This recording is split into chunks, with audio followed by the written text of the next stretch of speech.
Assalamualaikum warahmatullahi wabarakatuh. Halo semuanya, kami dari kelompok 5. Perkenalkan nama saya Diego, perwakilan dari kelompok. Izin memaparkan mengenai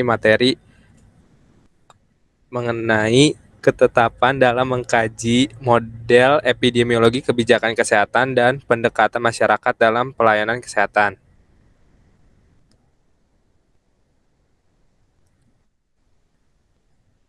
Bab 1 akan membahas mengenai latar belakang.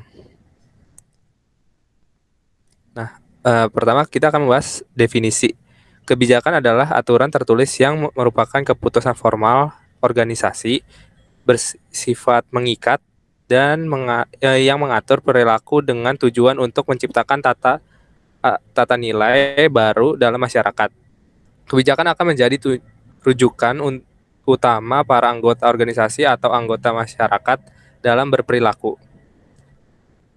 Nah, berikutnya perencanaan kesehatan adalah sebuah proses untuk merumuskan masalah-masalah kesehatan yang berkembang di masyarakat, menentukan kebutuhan dan sumber daya yang tersedia, menetapkan tujuan program yang paling pokok, dan menyusun langkah-langkah praktis untuk mencapai tujuan yang telah ditetapkan.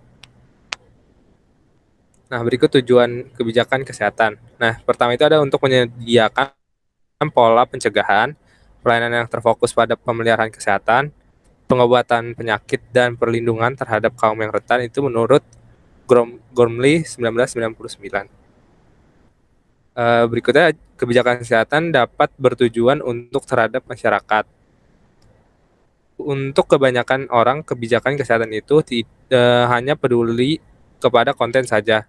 Contoh, pembiayaan kesehatan dari pemerintah dan swasta atau kebijakan dalam hal penetapan pelayanan kesehatan ibu dan anak. Itu menurut World tahun 1994.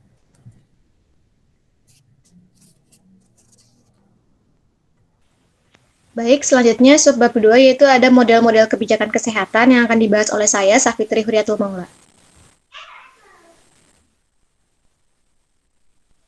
Oke, model-model kebijakan ini untuk kesehatan tuh ada 4, yaitu ada model perspektif, model inkrementalis, ada model rasional, dan ada model punctuated equilibria. Nah, model perspektif ini atau model rasional model yaitu semua asumsi yang mengformulasikan kebijakan yang masuk akal berdasarkan informasi yang benar.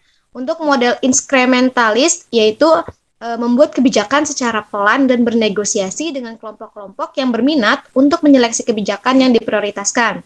Untuk model rasional atau mixed scanning model, itu di mana penentu kebijakan mengambil langkah mereview secara menyeluruh dan membuat suatu negosiasi dengan kelompok-kelompok yang memprioritaskan model kebijakan. Lalu yang terakhir ada model punctuated equilibria, yaitu kebijakan difokuskan kepada isu yang menjadi pokok perhatian utama dari penentu kebijakan. Baik, selanjutnya saya Eleonora Solomasi Zebua akan mempresentasikan mengenai model epidemiologi untuk kebijakan kesehatan. Berikut adalah bagian dari model epidemiologi untuk kebijakan kesehatan. Jadi dari kesehatan, kemudian di bawahnya ada lingkungan, gaya hidup, biologi manusia, serta sistem organisasi atau sistem kesehatan.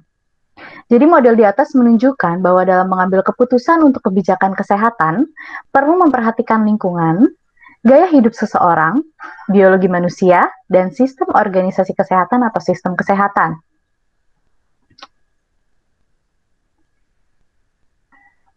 Hasil dari model tersebut, yang pertama itu pilihan penyakit yang resikonya tinggi dan kontribusinya besar terhadap morbiditas dan mortalitas. Kemudian pengaruh 4 elemen model terhadap penyakit tersebut dan alokasi sumber daya secara proporsional untuk keempat elemen model tersebut.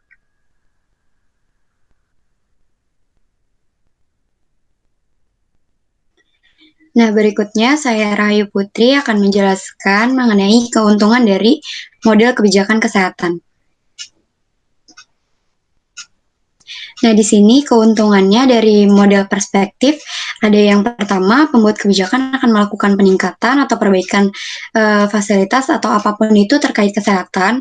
Lalu model ini akan melihat aspek-aspek yang berkaitan dengan peningkatan atau perbaikan fasilitas Misalnya, penyediaan anggaran yang cukup, pendistribusian obat secara merata, dan pemerataan fasilitas kesehatan dan lain-lain. Lalu, masing-masing dari aspek akan dilihat dari sisi apakah sebagai faktor penghambat atau pendorong untuk memperhitungkan efisiensi, keuntungan, dan kerugian. Nah, berikutnya alternatif yang akan diambil dari suatu kebijakan yang mengandung sedikit mungkin risiko kerugian dan inefisiensi. Berikutnya untuk model incremental, yang pertama pembuat kebijakan kesehatan akan meningkatkan anggaran untuk kesehatan setiap tahunnya. Nah, model incremental ini akan selalu membuat pembaruan mengenai kebijakan yang dianggap sebagai masalah rutin. Nah, keputusan yang didapat itu dianggap lebih rasional dibandingkan dengan metode perspektif karena hanya mengembangkan dari kebijakan sebelumnya. Lalu berikutnya ada model rasional atau mixed scanning. Nah, di sini tuh model ini merupakan gabungan dari model perspektif dan juga model incremental. Keputusan yang diambil itu merupakan gabungan dari dua model sebelumnya sehingga dinilai sangat rasional. Pengambilan keputusan dihitung secara matematis dari setiap alternatif dan cenderung mempertahankan status quo, cenderung pula mengabaikan kebutuhan dan perubahan-perubahan yang terjadi di dalam masyarakat. Berikutnya ada model punctuated equilibria. Nah, di sini yang pertama dia tuh memfokuskan kepada isu yang menjadi pokok perhatian utama dari penentu kebijakan. Lalu hasil kebijakan menjadi lebih fokus memuat satu masalah saja.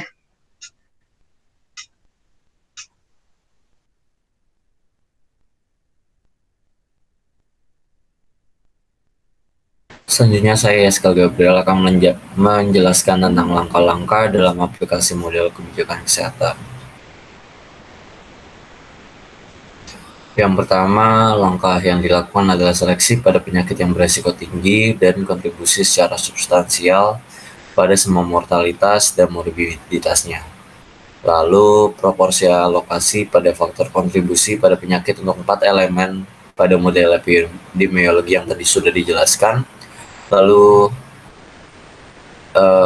ketergantungan pada perbedaan proporsi antara nomor 2 dan 3. Next. Sekian presentasi dari kelompok kami, semoga dapat dipahami dan semoga ilmunya bermanfaat. Assalamualaikum warahmatullahi wabarakatuh.